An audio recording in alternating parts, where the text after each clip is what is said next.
reading the Paramhansa Yogananda, a biography that Swami Kriyananda wrote not that many years ago, I think in 2011. And it has wonderful stories in it that are kind of filled out from what Yogananda gave us in the autobiography about what he went through. And specifically what he went through to actually get to this country was pretty amazing. He had a vision, as most anyone who knows, who has read the autobiography, where he saw thousands of faces passing before him. And this was when he lived at Ranchi. He had developed his school for a couple of years with all the boys. And all of a sudden one day he had this vision of all these faces, and his immediate thought was, these are Americans. And he knew, in another way that this was going to be his destiny to go to America, but how he describes it at that time is that these are Americans. And wow, I think I'm going to America. This is what this vision is about. And so, as he said, the little boy who comes in and finds him right at that moment when he was having this vision, he tells him, Bimal, I think I'm going to America now. And so, he goes out and tells the whole school. 4 hours later, he was gone. He left the school in 4 hours. He packed. He gave his responsibilities to the other staff. He said goodbye to everyone there. And he said, I have to go right away. And so he entrained for Calcutta. And the very first place that he went in Calcutta was Serampore, to see his guru. And so it's interesting, he had the vision, and then he went to check it out with Sri Yukteswar. And he said, is this true? And is this what I'm really understanding? And Sri Yukteswar said, yes, the time is now, you must go.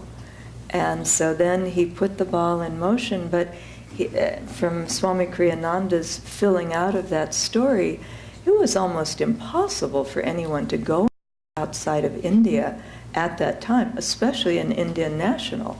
You don't just get on the first boat after World War I and go to America. He didn't have a passport, for one thing. And but because, again, it was his karma to do this, and so he put his full will behind doing this.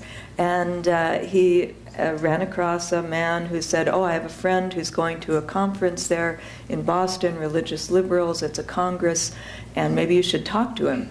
The man said, yes, well, because you've done this school, you'll be the representative from India for the organization that started your school. And so that was taken care of. He got the invitation. But then he had to get the passport, and he had to get on the boat.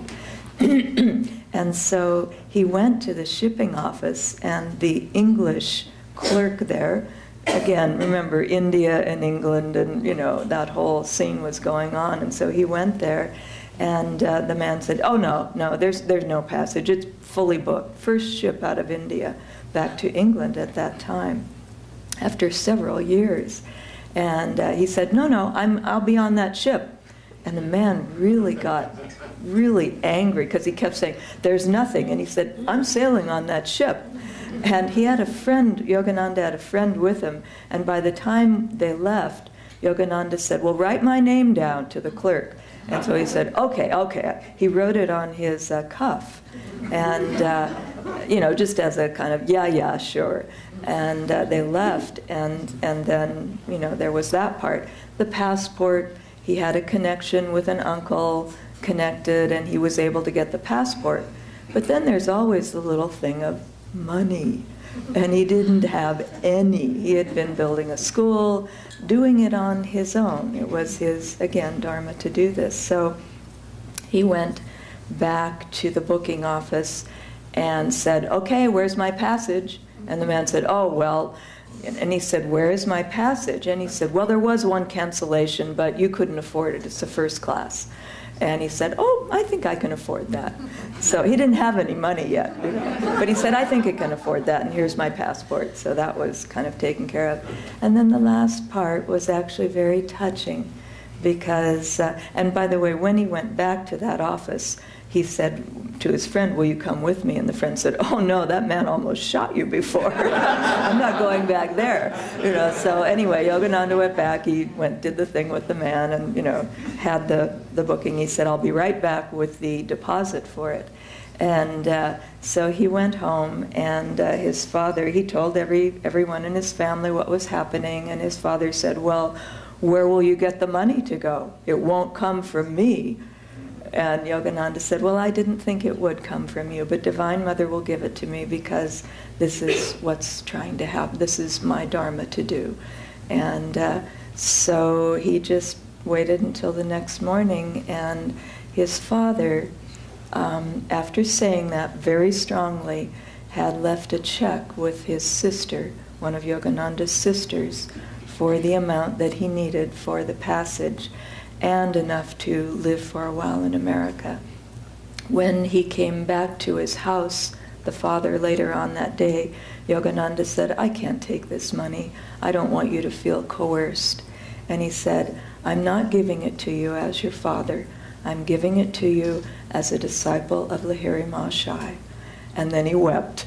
And he said, will I ever see you again? And Yogananda at that point said, 3 months, I'll give it 3 months. If the Americans need me, I'll stay. And as Swami Kriyananda writes in the book, the rest was history. So he went and stayed for 15 years, in fact.